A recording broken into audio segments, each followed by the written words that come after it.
উপস্থিত আজকে ইসলাম প্রিয় মুসলমান প্রিয় আমার বাবারা ভাইরা বন্ধুরা সকলের খেদমতে আমার সালাম আসসালামু আলাইকুম ওয়া রাহমাতুল্লাহ। আমাদের পূর্বের বক্তাগণ যে কথাটা আপনাদেরকে বোঝাইতে চাইলো, গত 2 দিন পূর্বে আমরা তন্ত্র একটি মানববন্ধন করেছিলাম, গত 21 রমাদান তন্ত্র আরেকটি মানববন্ধন করেছিলাম।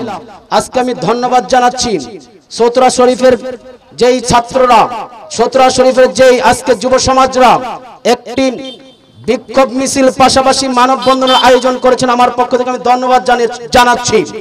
আজকের মানববন্ধনটা কিসের জন্য? অনেক দোকানদার বলতে পারেন গত কয়েকদিন পূর্বে করলেন, এর আগে কয়েকদিন পূর্বে করলেন, আজকে করছেন, কয়েকদিন পর পর তন্ত্রের মধ্যে মানববন্ধন হয়, তন্ত্রের মধ্যে বিক্ষোভ মিছিল হয়। শুধু এটা আমাদের ব্যক্তিগত জন্য নয়, আমি আপনাদেরকে উদারত আহ্বান করে বলছি, আমরা কিসের জন্য মানববন্ধন করছি, কিসের জন্য বিক্ষোভ মিছিল করছি? আল্লাহর পয়গম্বর দো জাহানের বাদশা নবী, সমস্ত নবীদের শ্রেষ্ঠ নবী, যিনি সমস্ত নবীদের শ্রেষ্ঠ নবী, যার সাথে কোনো নবীর তুলনা নাই, যেই নবী মিরাজে ভ্রমণ করেছিলেন, যেই মসজিদের মধ্যে নামাজ পড়িয়েছিলেন, ওই মসজিদের দুনিয়ার মধ্যে যেই মসজিদের মধ্যে নামাজ পড়িয়েছিলেন, ওই মসজিদের নাম হচ্ছে মসজিদুল আকসা।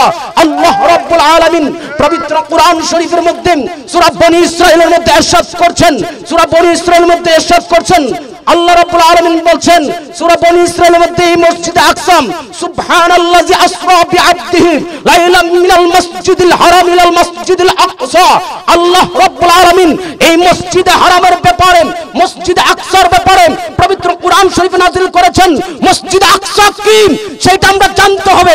মসজিদে আকসা মুসলমানদের প্রথম কিবলা, যেই মুসলমানদের প্রথম কিবলা, যেই মসজিদে আকসার মধ্যে আল্লাহর নবী নামাজ পড়িয়েছিলেন, ওই মুসলমানদের প্রথম কিবলাকে ইহুদির দালালরা, ইহুদির সন্ত্রাসীরা দখল করেছে। মুসলমানের রক্ত আমাদের শরীরের মধ্যে থাকতে আমরা কি সেইটা দখল করতে দিতে পারি? জীবন চলে যাবে। মুসলমানের ইতিহাস জীবন দিতে পারে, শহীদ হইতে পারে, রক্ত দিতে পারে। মুসলমানের ইতিহাস খুলে দেখুন, জান দিতে পারে, তবে ঈমান দিবে না। ঈমানের মূল নবী মুহাম্মদুর রাসূলুল্লাহ। আজকে একটা ঈমানি দায়িত্ব ছিল। আজকে আমি কয়েকদিন পূর্বে বলেছি, আমার ভাই হৃদয় সহ যারা আজকে একটি লিফলেট সাজিয়েছেন, এটার মধ্যে আমি গণে দেখলাম 55টা পোশাক ইহুদিদের। আমরা মুসলমানের সন্তান, আমরা ইসলাম প্রিয় মানুষ, ইহুদিদের পণ্য আমরা ব্যবহার করব, আমাদের টাকা দিয়ে তারা ব্যবসা করবে, আমাদের মুসলমানকে গুলি করে আঘাত করবে, মুসলমানের সন্তান হিসেবে সেটাকে আমরা মেনে নিতে পারি? আর আত্মমান পারি? মুসলমানের হিসাবে আমরা সেটা মেনে নিতে পারি না। আমি তাদেরকে উদারত আহ্বান জানাচ্ছি, মাননীয় সরকারকে আমি বলবো, আমি দেখছি ফিলিস্তিনের মধ্যে 1.5 বছরের ভিতরে কবির মনোযোগ, কিসের জন্য মানববন্ধন, কিসের জন্য আজকে মিছিল, কিসের জন্য বিক্ষোভ? 1.5 বছরে আমার মুসলমান ভাই 62,000 মুসলমানকে শহীদ করলো। 1.5 বছরের ভিতরে 1 লক্ষ মুসলমানকে হাসপাতালে ভর্তি করালো, আহত করলো। আমরা এগুলো মেনে নিতে পারি না। হাত তুলব না, আমরা কি এগুলো মেনে নিতে পারি? আমি সরকারকে অনুরোধ আহ্বান জানাচ্ছি, ফিলিস্তিনের মধ্যে আমার মুসলমান আজকে অসহায়।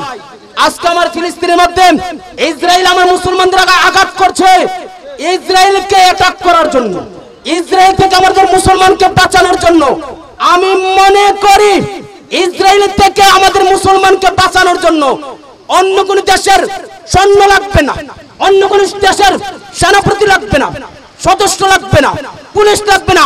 আমাদের ব্রাহ্মণবাড়িয়ার জেলার যুবকদেরকে একবার অনুমতি দেন। ব্রাহ্মণবাড়িয়া জেলার যুবকরা ইসরায়েল গিয়ে যুদ্ধ করে ইসলামের বিজয় পতাকা তুলবে, কথা ঠিক না? ব্রাহ্মণবাড়িয়া লাগবে না, আমাদের শহরেই যথেষ্ট। তারা যদি অস্ত্র না লামে আলি মুলি দিলামে মুলে গায়ে গায়ে কইরা আমাদের শহরে ইসরায়েলকে বাংলাদেশ করে দিবে। আল্লাহ রাব্বুল আলামিন এরকম জালেম থেকে, এরকম বেয়াদবদের থেকে, এরকম সন্ত্রাস থেকে আল্লাহ আমাদেরকে হেফাজত দান করুক। পাশাপাশি আমরা সবাই দোয়া করি আমাদের মুসলমান ভাইদেরকে আল্লাহ রাব্বুল আলামিন গায়বী মদদ দ্বারা সাহায্য করুক। আল্লাহ ইহুদি যারা রয়েছে, ইসরায়েলের যারা ইহুদি রয়েছে, তাদেরকে ধ্বংস করে দাও, তাদেরকে ধ্বংস করে দাও। আল্লাহ ইসরায়েলকে ধ্বংস করে দাও। আল্লাহ ইসরায়েলকে তুমি গজব দিয়ে দাও, গায়বী ভাবে গজব দিয়ে দাও। আল্লাহ রাব্বুল আলামিন আমাদের সবাইকে তীব্র নিন্দার পাশাপাশি আমি আবার উদারতা আহ্বান করছি, তন্তর আমার বাস স্ট্যান্ড আমার বাবারা, আপনারা আজকে দোকান ফালিয়ে আসতে পারতেছেন না, আপনারা প্রতিবাদ করবেন কিভাবে? আজকে লিফলেটটা নেবেন, আজকে দোকানের মধ্যে নেবেন, লিফলেটটা নিয়ে দোকানের মধ্যে টানা রাখবেন।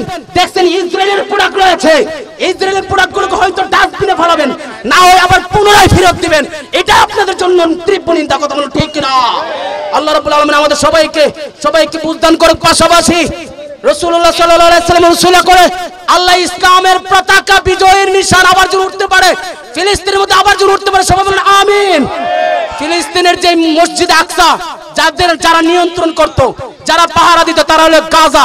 আজকে গাজা পুরোটা গাজাকে ধ্বংস করে দিয়েছে।